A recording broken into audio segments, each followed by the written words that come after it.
버림받은 딸 프롤로그 마이너스. 지연아, 너 또 김치볶음이야?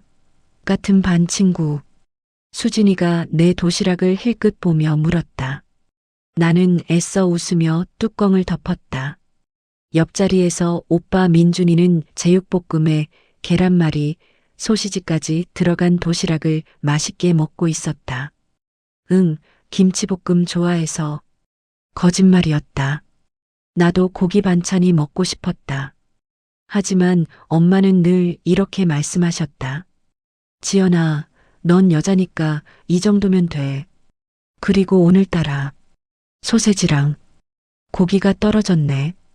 내일 싸줄게. 민준이는 남자라서 힘쓸 일이 많잖니. 이해해라. 이해? 나도 학교 다니고 체육 시간에 뛰고 청소 당번할 때 책상을 옮기는데 왜 오빠만 고기 반찬을 먹어야 하는지 이해할 수 없었다. 하지만 나는 아무 말도 하지 않았다. 말해봤자 달라지는 건 없었으니까. 점심시간이 끝나고 나는 화장실에 가다가 쓰레기통 옆에서 멈춰섰다. 다른 반 아이들이 버린 도시락, 반찬들이 보였다. 새우튀김, 돈가스, 떡갈비. 먹다 남은 것들이었지만 내 도시락보다 훨씬 풍성해 보였다. 나는 왜 이렇게 살아야 하지? 그날 밤 나는 일기장에 이렇게 썼다. 언젠가는 내가 먹고 싶은 걸 마음껏 먹을 수 있는 사람이 되고 싶다. 누구한테 눈치 보지 않고. 일부 마이너스 차별의 시작. 우리 집은 가난했다. 아버지는 내가 5살 때 교통사고로 돌아가셨고 엄마는 식당에서 설거지 일을 하며 우리 남매를 키우셨다. 손이 거칠어지고 허리가 굽어가도 엄마는 악착같이 돈을 모았다. 그런데 그 돈은 언제나 오빠에게만 쓰였다. 초등학교 때부터 차이는 있었다. 오빠는 태권도 학원을 다녔지만 나는 집에서 혼자 놀았다. 오빠는 생일마다 케이크와 선물을 받았지만 내 생일은 그냥 지나갔다. 지연아, 오늘 내 생일인데 미역국이라도 끓여줄까? 괜찮아요, 엄마. 안 그래도 돼요. 나는 일찍부터 기대하지 않는 법을 배웠다. 고등학교 입학식 날 오빠는 새 나이키 운동화를 신고 갔다. 하얀색 에어포스였다. 발이 시원하다며 좋아하는 오빠를 보며 엄마는 흐뭇하게 웃으셨다. 나는 사촌 언니가 신던 운동화를 물려받았다. 밑창이 닳아서 비 오는 날이면 물이 스며들었고 사이즈가 맞지 않아 뒤꿈치가 까졌다. 밴드를 붙이고 다녔지만 매일 피가 났다. 엄마, 저도 새 운동화 사주시면 안 돼요? 이거 너무 작아요. 용기를 내어 물었던 그날 엄마의 대답은 차갑게 돌아왔다. 지연아, 우리 형편이 어떤지 알잖니. 내가 좀 이해해 줄래? 엄마가 다음에 사줄게. 형편이 좀 나아지면.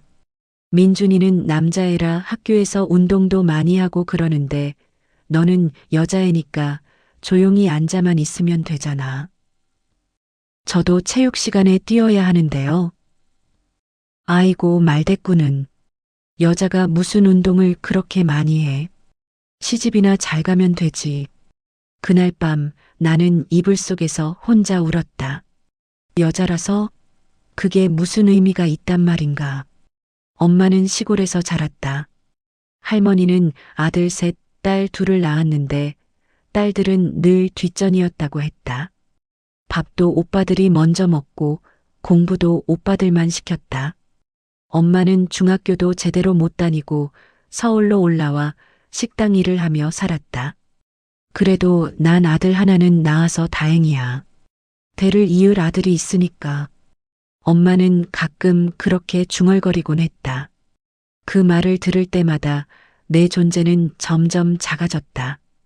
겨울이 되었다. 오빠는 새 패딩 점퍼를 샀다. 노스페이스였다. 학교에서 친구들에게 자랑하고 다녔다. 나는 작년에 입던 얇은 점퍼를 또 꺼내 입었다. 소매가 짧아져서 손목이 다 드러났고 지퍼가 고장나서 안전핀으로 고정했다. 추워서 떨고 있으면 엄마는 이렇게 말했다. 껴입어. 옷을 여러 개 껴입으면 따뜻해. 하지만 오빠에게는 감기 걸리면 안 되니까 따뜻하게 입어라며 새 옷을 사주셨다. 2부 마이너스 선을 넘은 차별고등학교 2학년 겨울, 담임 선생님이 나를 불렀다. 지연아, 너 성적 정말 좋구나. 서울대도 충분히 갈 수 있어. 대학 진학 준비 열심히 해. 선생님의 칭찬에 나는 처음으로 희망을 품었다. 대학에 가면 이 집을 떠날 수 있다. 새로운 삶을 살 수 있다. 집에 돌아와 엄마에게 말했다. 엄마, 선생님이 그러는데 제가 서울대 갈 수 있대요. 서울대? 우리 형편에? 엄마의 반응은 차가웠다. 엄마, 저도 공부 잘하잖아요. 장학금 받으면 돼요. 학비도 안 들어요. 지연아, 여자가 무슨 대학을 그렇게 가려고 해. 시집이나 잘 가면 되지. 민준이 대학 등록금도 마련해야 하는데 내가 대학까지 가면 우리 형편에 어떻게 감당하니? 오빠는요? 오빠도 성적이 저만큼 안 나오잖아요. 오빠는 전교 200등인데 저는 10등 안에 들어요. 아, 그게 무슨 소리야? 엄마가 소리를 질렀다. 민준이는 남자애야. 남자는 대학 나와야 취직도 하고 가장도 되는 거란 말이야. 여자는 대학 안 나와도 시집 가면 남편이 먹여 살리잖아. 그럼 저는요? 저는 뭐예요? 저도 사람이에요. 넌 딸이잖아. 딸은 결국 시집 가서 남의 집 사람이 되는 거야. 우리 집안대를 이을 사람은 민준이야. 그날 이후 나는 엄마와 대화를 끊었다. 학교에서 돌아오면 방문을 닫고 혼자 공부했다. 선생님께 장학금 정보를 알아보고 아르바이트를 시작했다. 편의점에서, 카페에서 전단지를 돌리며 나는 돈을 모았다. 손님들이 반말을 해도 매니저가 짜증을 내도 나는 참았다. 이 집을 벗어나겠다는 목표 하나로 새벽 2시까지 편의점 야간 알바를 하고 아침 6시에 일어나 학교에 갔다. 수업 시간에 졸다가 선생님께 혼나기도 했지만 포기하지 않았다. 그 사이 오빠는 PC방을 전전하며 게임만 했다. 성적은 바닥을 쳤고 결국 지방의 삼류대학에 겨우 입학했다. 그런데도 엄마는 오빠의 등록금을 대출까지 받아가며 마련했다. 민준아, 힘들지? 엄마가 다 해결해 줄게. 넌 그냥 학교 잘 다니기만 하면 돼. 엄마는 오빠의 손을 꼭 잡으며 눈물까지 흘렸다. 한 달 생활비까지 챙겨주고 기숙사비, 책값, 심지어 용돈까지. 엄마는 오빠를 위해 허리가 더 굽도록 일했다. 나는 그 모습을 보며 마음속으로 다짐했다. 나는 절대로 이렇게 살지 않겠어. 엄마한테 용돈 한 푼 받지 않고 내 힘으로 성공하겠어. 3부 마이너스 탈출 고등학교 3학년 여름, 나는 해외 장학 프로그램에 지원했다. 미국의 한 대학에서 우수한 외국 학생들에게 전액 장학금을 주는 프로그램이었다. 밤마다 영어 에세이를 쓰고 추천서를 받고 서류를 준비했다. 그리고 마침내 합격 통보를 받았다. 전액 장학금에 기숙사비, 생활비까지 지원되는 프로그램이었다. 졸업식 날 나는 엄마에게 통보했다. 엄마, 저 미국 가요. 뭐? 미국? 무슨 돈으로? 장학금 받았어요. 전액 장학금에 기숙사비까지 지원되는 프로그램이요. 엄마는 황당하다는 표정으로 나를 바라봤다. 혼자서? 여자애가 미국까지 가서 어떻게 살려고? 거기서 무슨 일이라도 당하면 어쩌고? 살 수 있어요. 제가 알아서 할게요. 지연아, 너 정말 엄마 말 안 듣고 가는 거니? 여자애가 그렇게 혼자 외국 가서 사는 건 위험해. 위험한 게 아니라 기회예요. 저한테는 유일한 기회라고요. 그래도 엄마는 오빠 걱정이나 하세요. 저는 엄마 없이도 잘 살 수 있어요. 지연아, 전 이제 가요. 안녕히 계세요. 그게 마지막 대화였다. 나는 짐을 꾸려 인천공항으로 향했다. 돌아보지 않았다. 뒤를 돌아보면 무너질 것 같았으니까. 비행기 안에서 나는 창밖을 보며 눈물을 흘렸다. 서울이 점점 작아졌다. 내가 태어나고 자란 곳이 멀어졌다. 잘 가, 엄마. 잘 가, 오빠. 다시는 안 볼 거야. 사부 마이너스 미국에서의 시장 미국에서의 생활은 쉽지 않았다. 영어도 서툴렀고 문화도 낯설었다. 첫 수업 시간에 교수님이 하는 말을 절반도 못 알아들었다. 기숙사 룸메이트는 친절했지만 나는 영어로 대화하는 게 너무 어려워서 자꾸 방에만 틀어박혀 있었다. 친구들이 같이 어울리려고 하거나 저녁을 먹자고 제안해도 나는 계속 이모케이, 생크유 거절하는 게 습관이 됐다. 그러다 보니 친구도 없었고 외로웠다. 하지만 나는 포기하지 않았다. 새벽까지 도서관에서 공부하고 영어 공부를 따로 했다. 한국에서 가져온 라면으로 끼니를 때우며 학비를 아꼈다. 한 학기가 지나자 조금씩 적응이 됐다. 영어도 늘었고 수업 내용도 이해할 수 있게 됐다. 그리고 성적은 늘 어였다. 주말에는 한인 식당에서 아르바이트를 했다. 설거지를 하고 홀 서빙을 하며 돈을 모았다. 지연아, 너 대학생이면서 왜 이렇게 열심히 일해? 식당 사장님이 물었다. 돈 모아야 해서요. 부모님이 안 도와주시나? 네. 저 혼자 해야 해요. 사장님은 안타까운 표정을 지었지만 나는 괜찮았다. 이미 익숙했으니까. 대학 2학년 때 나는 컴퓨터공학을 전공하기로 결정했다. 교수님은 내 프로그래밍 실력을 높이 사서 연구실 조교로 채용해 주셨다. 지연 학생, 넌 정말 재능이 있어. I think you could do great things in this field. 교수님의 그 말 한마디가 나에게는 세상 그 무엇보다 큰 위로였다. 평생 처음으로 누군가에게 인정받는 기분이었다. 연구실에서 밤낮 없이 일했다. 코딩을 하고 논문을 읽고 프로젝트를 진행했다. 힘들었지만 행복했다. 내가 가치 있는 사람이라는 걸 증명하고 있었으니까. 3학년 때는 실리콘밸리 기업에서 인턴십 기회를 얻었다. 그곳에서 실무 경험을 쌓으며 나는 이 분야에서 성공할 수 있다는 확신을 갖게 됐다. 졸업 후 나는 실리콘밸리의 한 스타트업에 취직했다. 작은 회사였지만 내게는 꿈을 펼칠 수 있는 무대였다. 밤낮 없이 일했다. 주말도 없이 코딩을 하고 새로운 기술을 배웠다. 동료들은 JIH와 EUN, You need to rest라고 했지만 나는 쉴 수 없었다. 성공하기 전까지는. 그리고 3년 후 나는 동료 2명과 함께 회사를 창업했다. 오브 마이너스 성공의 계단우리 회사는 AI 기반 헬스케어 솔루션을 개발했다. 환자의 데이터를 분석해서 질병을 조기에 발견하는 시스템이었다. 처음에는 투자받기도 어려웠다. 수십 군데 벤처 캐피털을 찾아다녔지만 거절만 당했다. 너무 어린 팀이야. 시장성이 불확실해. 기술은 좋은데 경험이 부족해. 하지만 포기하지 않았다. 100번째 미팅에서 드디어 첫 투자를 받았다. 500만 달러였다. 그 돈으로 팀을 확장하고 제품 개발에 박차를 가했다. 1년 동안 사무실에서 잠을 잤다.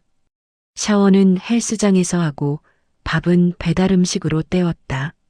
그리고 마침내 우리 제품이 FDA 승인을 받았다. 병원들이 우리 시스템을 도입하기 시작했고 환자들의 생명을 구했다는 소식이 들려왔다. 투자금이 몰려들었다. 시리즈 A에서 2천만 달러, 시리즈 B에서 5천만 달러, 시리즈 C에서는 1억 달러를 투자받았다. 회사는 급성장했다. 직원이 10명에서 100명, 500명으로 늘어났다. 실리콘밸리의 고층 빌딩에 새 사무실을 차렸다. 그리고 5년 만에 우리 회사는 나스닥에 상장됐다. 상장 첫날 주가는 200% 올랐다. 나는 30대 중반의 나이에 억만장자가 됐다. 회사 가치는 10억 달러를 넘어섰다. 신문에 내 사진이 실렸다. 포브즈 30 언더 30, 한국계 여성 CEO, 실리콘밸리를 정복하다. From Nothing to Billions and Immigrant Success Story. 한국 언론에서도 나를 다뤘다. 그리고 그 기사를 본 엄마가 전화를 걸어왔다. 6부 마이너스 엄마의 전화. 지연아. 나야 엄마. 10년 만에 듣는 엄마의 목소리였다. 나는 잠시 말문이 막혔다. 심장이 빠르게 뛰었다. 네. 신문에서 봤다. 내가 그렇게 성공했구나. 엄마의 목소리는 떨리고 있었다. 지연아, 엄마가 미안하다. 그동안 정말 미안했어. 내가 얼마나 힘들었을지, 엄마가 얼마나 잘못했는지 이제야 알겠구나. 하지만 나는 차갑게 대답했다. 괜찮아요. 저는 엄마 없이도 잘 살았으니까요. 지연아, 더 할 말씀 없으시면 끊을게요. 바빠서요. 지연아, 제발 한 번만 만나자. 응? 엄마가 할 말이 있어. 무슨 말씀이요? 전화로는 안 돼. 얼굴 보고 얘기하고 싶어. 제발. 나는 한참을 망설이다가 말했다. 생각해 볼게요. 전화를 끊고 나는 한동안 멍하니 앉아 있었다. 가슴 한편이 쓰라렸다. 10년이 지났는데도 엄마의 목소리는 여전히 나를 흔들어 놓았다. 7부 마이너스 귀국 1년 후 나는 한국 지사를 설립하기 위해 서울로 돌아왔다. 강남의 63층 빌딩에 사무실을 차렸고 언론의 주목을 받았다. 실리콘밸리 성공 CEO, 한국 시장 공략 나선다. 나스닥 상장, 기업, 서울의 아시아 본사 설립 인터뷰 요청이 쏟아졌다. 나는 몇 개의 주요 언론과 인터뷰를 했다. 한국을 떠날 때 어떤 심정이었나요? 기자가 물었다. 두려웠지만 동시에 자유로웠습니다. 새로운 시작이었으니까요. 가족들은 응원해줬나요? 나는 잠시 침묵했다. 개인적인 질문은 답변하지 않겠습니다. 그리고 어느 날 비서가 말했다. 대표님, 로비에 어떤 분이 대표님을 찾아오셨는데요. 누군데요? 어머님이라고 하시는데요. 심장이 철렁 내려앉았다. 올려보내세요. 10년 사이 엄마는 많이 늙어 있었다. 머리는 반백이 되었고 허리는 더욱 굽어 있었다. 손은 여전히 거칠었고 얼굴에는 깊은 주름이 패여 있었다. 값싼 외투를 입고 낡은 가방을 든 엄마는 초라해 보였다. 지연아. 엄마는 내 이름을 부르며 눈물을 흘렸다. 엄마가 정말 잘못했다. 내가 얼마나 힘들었을지 이제야 알겠구나. 나는 책상 뒤에 앉은 채 냉정하게 물었다. 무슨 일이세요? 지연아, 앉아서 얘기하자. 응? 여기서 말씀하세요. 바쁘거든요. 엄마는 한참을 울다가 말을 이었다. 민준이가 결혼하고 나서 계속 돈을 요구하는 거야. 역시나 집 산다고 5천만 원 달라고 하고 차 산다고 3천만 원 달라고 하고 아이 낳았다고 또 돈 달라고 하고. 엄마는 눈물을 닦으며 계속했다. 엄마가 평생 모은 돈을 다 쏟아부었는데도 계속 달라고만 해. 엄마 노후 자금까지 다 줬어. 그런데도 더 달라고 하고. 그래서요? 그러다 엄마가 더 이상 줄 게 없다고 하니까 연락도 안 받고 집에도 안 오고 손주들 얼굴도 못 보게 하고 엄마는 바닥에 주저앉았다. 지연아, 엄마가 잘못했어. 정말 잘못했어. 내가 얼마나 훌륭한 딸인지.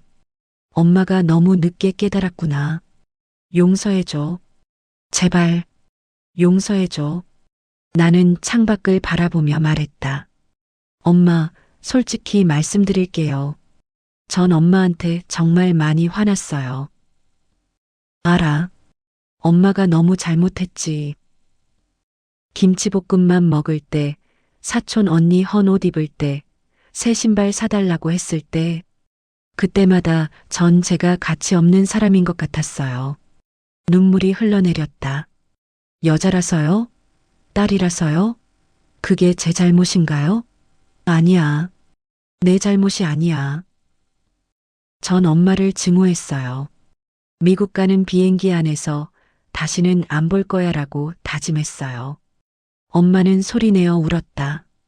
8부 마이너스 선물과 치유 며칠 후 나는 엄마를 다시 불렀다.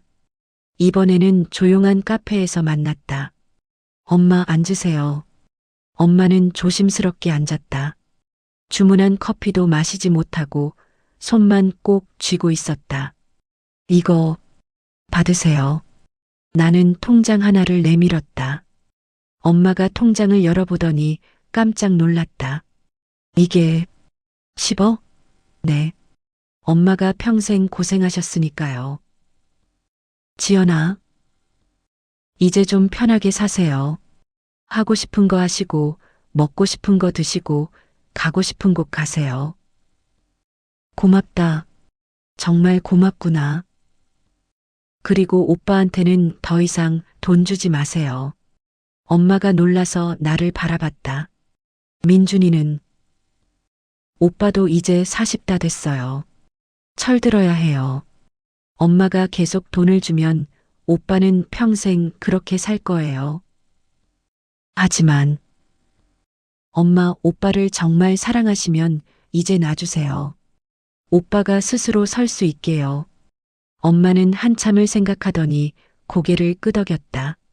그래, 내 말이 맞다. 엄마가 민준이를 망쳤어. 그리고 엄마, 한 가지 더 조건이 있어요. 뭐든지 할게. 이제 딸도 아들만큼 소중하다는 거 인정해 주세요. 그리고 앞으로 만날 손녀들에게는 절대로 차별하지 말아주세요. 엄마는 눈물을 흘리며 내 손을 꼭 잡았다. 그럴게. 꼭 그럴게, 지연아. 엄마가 정말 잘못 생각했어. 남자든 여자든 다 소중한 자식인데. 늦지 않았어요, 엄마. 우리는 한참을 그렇게 손을 잡고 앉아 있었다. 9부 마이너스 새로운 관계. 그 후로 엄마와 나는 천천히 관계를 회복해 갔다. 일주일에 한 번씩 만나 식사를 하고 이야기를 나눴다. 처음에는 어색했다. 무슨 말을 해야 할지 몰랐다. 하지만 시간이 지나면서 조금씩 마음이 열렸다. 지연아, 이번 주말에 뭐해? 일 좀 하려고요. 또 일해? 가끔은 쉬어야지. 엄마도 평생 쉬지 않고 일하셨잖아요. 그러니까 내 딸은 그러지 말라고. 엄마처럼 살지 말고.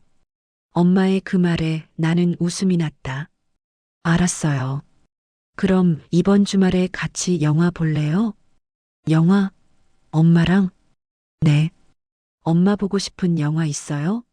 엄마는 신이 나서 핸드폰을 꺼내 영화를 검색했다. 이거 보고 싶었어. 손예진 나오는 거. 좋아요. 그럼 토요일 2시에 강남에서 볼까요? 그래. 주말에 엄마와 영화를 보러 갔다. 팝콘과 콜라를 사서 나란히 앉아 영화를 봤다. 엄마는 재미있는 장면에서 깔깔 웃고 슬픈 장면에서는 눈물을 훔쳤다.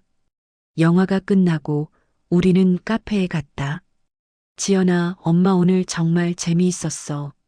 저도요, 엄마. 엄마가 너랑 이렇게 데이트? 하는 날이 올 줄 몰랐다. 엄마는 수줍게 웃었다. 엄마, 우리 다음에는 뭐해요? 쇼핑? 쇼핑? 엄마 옷 살 돈 아까워. 아까운 게 어디 있어요? 엄마, 평생 낡은 옷만 입으셨잖아요. 이제 좀 예쁜 옷 입어요. 그래도 제가 사드릴게요. 같이 가요. 다음 주에 우리는 백화점에 갔다. 엄마에게 예쁜 코트와 원피스, 구두를 사줬다. 이거 너무 비싼 거 아니야? 괜찮아요. 엄마한테 처음 사드리는 거예요. 지연아, 고맙다. 엄마는 새 옷을 입고 거울을 보며 수줍게 웃었다. 오랜만에 보는 엄마의 밝은 표정이었다. 엄마 예뻐요. 에이, 늙은이가 무슨. 진짜예요. 엄마 원래 미인이셨잖아요. 우리는 백화점 식당에서 점심을 먹었다. 스테이크를 주문했다. 어머, 이렇게 비싼 거. 엄마, 먹고 싶은 거 먹어요. 우리 이제 그럴 수 있어요.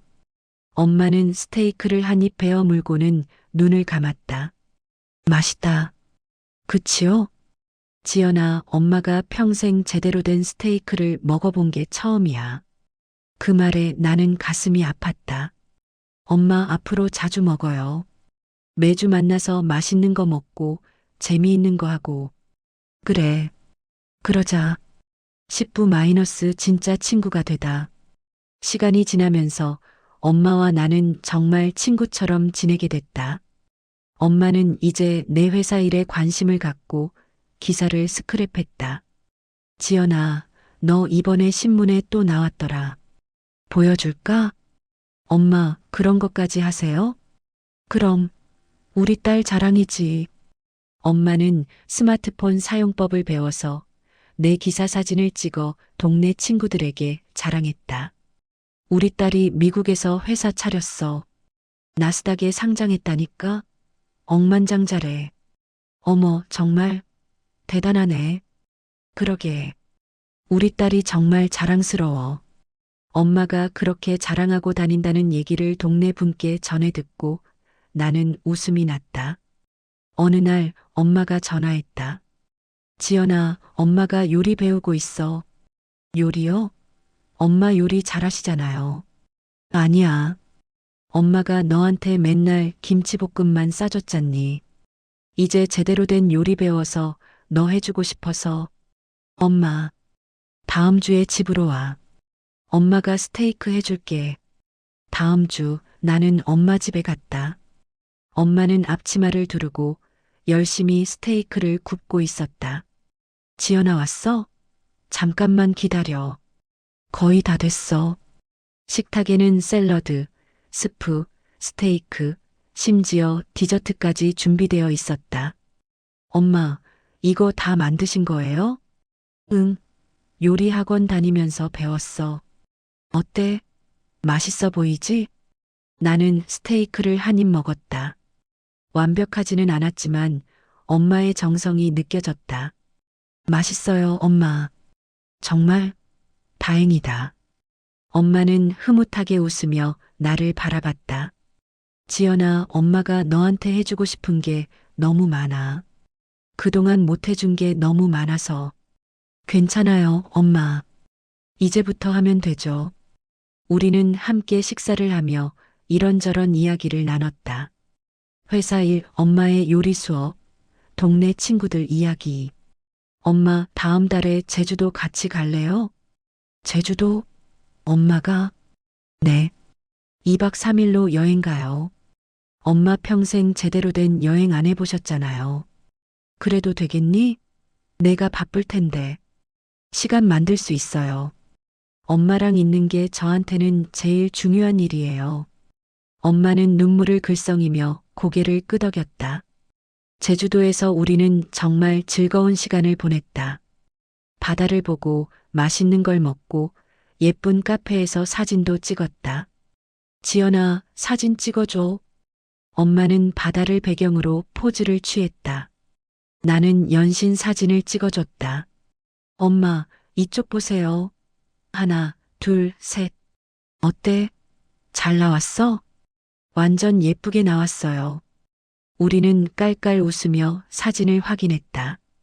호텔방에서 엄마와 나는 나란히 누워 이야기를 나눴다. 지연아, 엄마 너무 행복해. 저도요, 엄마. 엄마가 이렇게 행복한 게 언제였나 싶어.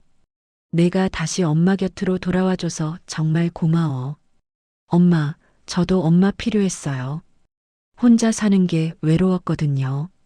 우리 이제 평생 친구하자. 네, 엄마. 친구요. 우리는 손을 꼭 잡고 잠이 들었다. 11부 마이너스 오빠의 변화. 오빠는 결국 엄마에게서 더 이상 돈을 받지 못하게 되자 현실을 직시하기 시작했다. 처음에는 화를 냈다. 엄마에게 전화해서 소리를 지르고 나를 욕했다. 하지만 엄마는 단호했다. 민준아, 이제 그만해. 넌 이제 어른이야. 스스로 살아야 해. 엄마가 지연이 편만 들잖아. 편을 드는 게 아니야. 지연이 말이 맞아. 엄마가 널 망쳤어. 미안하다. 오빠는 결국 제대로 된 직장을 구했다. 중소기업이었지만 월급을 받으며 일하기 시작했다. 쉽지 않았다. 평생 일다운 일을 해본 적이 없었으니까. 상사에게 혼나고 실수하고 힘들어했다. 하지만 포기하지 않았다. 아내와 아이들을 먹여 살려야 했으니까. 6개월이 지나자 오빠는 조금씩 변하기 시작했다. 어느 날 오빠가 나에게 전화했다. 지연아, 왜? 미안해. 그동안 엄마한테만 기대고 살았던 거, 너한테 못되게 굴었던 거, 정말 미안해. 나는 잠시 침묵했다. 이제라도 깨달았으면 됐어, 오빠. 난 내가 자랑스럽다. 진짜로. 오빠도 할 수 있어. 힘내. 고맙다. 동생아. 그 후로 오빠는 종종 연락했다. 일에 대해 조언을 구하기도 하고 가끔은 그냥 안부 전화를 하기도 했다. 지연아, 나 요즘 회사에서 칭찬받고 다닌다. 진짜? 뭐 때문에? 프로젝트 잘 마무리했다고. 처음으로 제대로 칭찬받아봤어. 잘했네, 오빠. 자랑스러워. 다 너 덕분이야. 내가 나를 정신 차리게 해줬어. 오빠는 이제 가족을 위해 열심히 일했다. 아이들 학원비를 벌고 주말에는 가족과 시간을 보냈다. 어느 추석, 우리 가족이 모두 모였다. 엄마, 나 오빠 가족, 이모, 조카들이 나를 반겼다. 우리 조카들, 보고 싶었어. 나는 조카들에게 선물을 줬다. 책과 장난감, 그리고 옷. 와, 고마워요, 이모. 천만에. 우리 조카들 예쁘게 입어. 엄마는 음식을 준비하며 흐뭇하게 웃었다. 우리 가족이 이렇게 모이니까 좋구나. 그러게요, 엄마. 식사 시간에 오빠가 말했다. 엄마, 그리고 지연아. 그동안 정말 미안했어요. 이제라도 정신 차려서 다행이에요. 괜찮아, 오빠. 덕분에 제대로 살게 됐어요. 고마워요. 우리는 함께 밥을 먹고 이야기를 나누고 웃었다. 조카 딸이 물었다. 할머니, 저도 이모처럼 큰 회사 사장 될 수 있어요? 엄마는 조카를 안으며 말했다. 그럼, 우리 손녀는 뭐든지 될 수 있어. 여자도 남자도 똑같이 소중하고 똑같이 훌륭하단다. 나는 그 말을 들으며 눈시울이 뜨거워졌다. 엄마가 정말 변했구나. 12부 마이너스 행복한 일상. 그렇게 1년이 지났다. 엄마와 나는 이제 정말 친구처럼 지냈다. 주 2-3번은 만나서 함께 시간을 보냈다. 지연아, 오늘 뭐 먹을까? 엄마가 고르세요. 그럼 초밥 먹을까? 엄마가 초밥 좋아하는 거 알지? 알죠. 가요. 우리는 초밥집에 가서 먹고 싶은 걸 마음껏 주문했다. 엄마, 이것도 시켜요. 이것도? 네. 맛있잖아요. 엄마는 이제 돈 걱정 없이 먹고 싶은 걸 먹었다. 평생 못 먹어봤던 것들을 하나씩 먹어보며 행복해했다. 지연아, 이거 정말 맛있다. 그치요?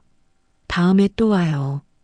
식사 후에는 카페에서 커피를 마시며 수다를 떨었다. 엄마, 요즘 요리 수업은 어때요? 재미있어. 이번에 프랑스 요리 배우고 있어. 와, 대단한데요? 다음에 집으로 와. 엄마가 정식 코스 요리해줄게. 기대할게요, 엄마. 엄마는 이제 취미 생활도 즐겼다. 요리 수업, 요가, 등산 모임.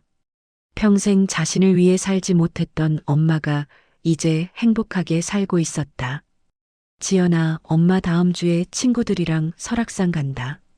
조심히 다녀오세요. 사진 많이 찍어 오고요. 그럼 엄마가 인스타그램에 올릴 거야. 엄마 인스타그램도 하세요? 응, 젊은 사람들 따라 해봤어. 재미있더라. 나는 웃으며 엄마를 안았다. 엄마, 행복해 보여서 좋아요. 지연아 덕분이야. 내가 엄마 인생을 바꿔줬어. 에필로그 마이너스 진짜 이유. 그로부터 6개월 후, 엄마가 갑자기 쓰러졌다. 등산 중에 쓰러져서 응급실로 실려갔다. 나는 급히 병원으로 달려갔다. 환자 보호자분이세요? 의사가 심각한 표정으로 나를 불렀다. 네, 제가 딸입니다. 췌장암 말기입니다. 이미 많이 진행됐네요. 아마 6개월 정도. 나는 그 자리에 주저앉고 말았다. 그럴 리가. 엄마가 왜? 병실로 들어갔다. 엄마는 침대에 누워 있었다. 지연아, 엄마. 나는 엄마를 안고 울었다. 지연아, 엄마가 사실 너한테 숨긴 게 있어. 무슨 말씀이세요? 엄마가 너한테 그렇게 냉정하게 대했던 이유 말이야. 엄마는 힘겹게 말을 이었다. 내가 고등학교 때 엄마가 큰 병에 걸렸던 거 기억하니? 네. 그때 수술하셨잖아요. 그때 의사가 그랬어. 앞으로 5년밖에 못 산다고. 엄마. 그래서 엄마는 생각했지. 내가 죽으면 누가 이 애들을 돌봐줄까? 엄마의 목소리가 떨렸다. 엄마는 내가 엄마 없이도 혼자 설 수 있는 강한 아이가 되길 바랐어. 민준이는 워낙 의존적이고 약한 애니까 엄마가 옆에서 챙겨줘야 했지만 너는 똑똑하고 강한 아이였잖니. 눈물이 멈추지 않았다. 그래서 일부러 너를 밀어냈던 거야. 내가 엄마한테 기대지 않고 혼자 날 수 있게. 새 운동화를 안 사준 것도, 대학을 반대한 것도 다 너를 강하게 만들기 위해서였어. 엄마, 왜 말씀 안 하셨어요? 말하면 내가 불쌍하게 여길까봐. 엄마는 내가 동정이 아니라 진짜 힘으로 성공하길 바랐어. 엄마, 미안하다, 지연아. 엄마가 정말 잘못했어. 하지만 그게 엄마가 생각한 유일한 방법이었어. 엄마 대신 너를 강하게 만들어줄 방법이. 그리고 내가 미국으로 떠난 날. 너무 슬펐지만 잡을 수가 없었어. 그래서 다 나으면 가야지 했는데 계속 병이 재발해서 그게 10년이 흘러서 너랑 연락을 못했구나. 정말 미안하다. 넌 정말 너무도 훌륭하게 컸어. 넌 아들보다도 든든하고 나의 평생의 자랑이야. 내가 널 도와주지 못하고 사랑을 많이 표현하지 못해서 정말 미안했단다. 나는 엄마를 꼭 안았다. 그리고 한참을 울었다. 엄마, 몰랐어요. 그런 이유였는지. 엄마는 내가 성공한 걸 보고 정말 자랑스러웠어. 동시에 너무 미안했지. 엄마 때문에 내가 얼마나 외로웠을까. 엄마, 괜찮아요. 이제 알았으니까요. 지연아, 마지막으로 엄마 소원 하나만 들어줄래? 뭐든지 말씀하세요, 엄마. 엄마가 죽어도 행복하게 살아줘. 그리고 가끔 엄마 생각해줘. 엄마가 너를 얼마나 사랑했는지. 엄마, 어디 가지 마세요. 이제 막 친구 됐는데. 미안해, 지연아. 엄마가 더 일찍 깨달았어야 했는데. 엄마는 결국 3개월 후 세상을 떠났다. 파이널 마이너스 엄마의 일기. 장례식장에서 나는 엄마의 유품을 정리하다가 오래된 일기장 하나를 발견했다. 첫 페이지를 펼쳤다. 의사가 5년이라고 했다. 지연이가 고등학교 1학년 때. 어떡하지? 내가 죽으면 지연이는 어떻게 살까? 다음 페이지. 지연이가 오늘 새 운동화를 사달라고 했다. 마음이 찢어지는 것 같았다. 사주고 싶었다. 안아주고 싶었다. 하지만 참았다. 지연이는 강한 아이다. 이 아이는 분명 혼자서도 세상을 살아갈 수 있을 것이다. 엄마가 없어도 제발 그러길. 또 다른 페이지. 지연이가 대학 가고 싶다고 했다. 물론 보내주고 싶다. 하지만 안 된다. 지연이가 대학에 가면 엄마한테 기대게 될 것이다. 그리고 엄마가 죽으면 지연이는 무너질 것이다. 그보다는 지금 미워하더라도 혼자 설 수 있게 만들어야 한다. 마지막 페이지. 지연이가 미국에 갔다. 공항까지 따라가고 싶었지만 참았다. 멀리서 지연이를 봤다. 뒤도 안 돌아보고 가더라. 잘했다, 우리 딸. 이제 엄마 없이도 잘 살 수 있을 거야. 미안해, 사랑해, 그리고 자랑스럽다. 나는 일기장을 가슴에 안고 한참을 울었다. 엄마의 사랑은 이런 모습이었구나. 서툴고 어설프고 때론 잔인하기까지 했지만 그게 엄마가 표현할 수 있는 최선의 사랑이었구나. 이제야, 정말 이제야 이해할 수 있을 것 같았다. 에필로그 2-1년 후. 엄마가 돌아가신 지 1년이 지났다. 나는 엄마의 이름으로 장학재단을 만들었다. 김순자 장학재단. 경제적으로 어려운 여학생들을 지원하는 재단이었다. 어려운 환경에서도 꿈을 포기하지 않는 여학생들을 지원하겠습니다. 기자회견에서 나는 말했다. 제 어머니는 평생 딸보다 아들을 우선시하셨습니다. 하지만 그건 어머니의 잘못이 아니었습니다. 시대의 잘못이었죠. 이제 우리는 그 시대를 바꿔야 합니다. 첫 해에 100명의 학생에게 장학금을 지급했다. 그중 한 학생이 나에게 편지를 보냈다. 대표님, 감사합니다. 저도 대표님처럼 성공해서 다른 사람들을 도울 수 있는 사람이 되고 싶습니다. 나는 그 편지를 읽으며 눈물을 흘렸다. 엄마, 제가 엄마의 사랑을 이해했어요. 그리고 그 사랑을 다른 사람들에게 전하고 있어요. 엄마 산소에 갔다. 꽃을 놓고 엄마와 대화를 나눴다. 엄마, 잘 지내고 있어요. 회사도 잘 되고 있고 오빠도 이제 제대로 일하고 있어요. 조카들도 잘 크고 있고요. 바람이 불었다. 엄마 사랑해요. 그리고 고마워요. 엄마가 저를 강하게 만들어줘서 비록 그 방법이 서툴렀지만 엄마의 진심을 이제 알았어요. 나는 일기장에 이렇게 썼다. 용서는 상대를 위한 게 아니라 나 자신을 위한 것이었다. 미움을 놓아주니 비로소 자유로워졌다. 그리고 깨달았다. 진짜 복수는 성공이 아니라 행복이라는 걸. 엄마, 저 행복해요. 그게 엄마가 원했던 거잖아요. 이제 저도 엄마를 행복하게 해드릴게요. 엄마가 못 이룬 꿈들을 제가 이루면서 살게요. 끝. 시청해주셔서 감사합니다.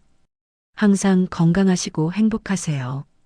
구독, 좋아요는 따뜻한 영상을 만드는데 큰 힘이 됩니다. 감사합니다.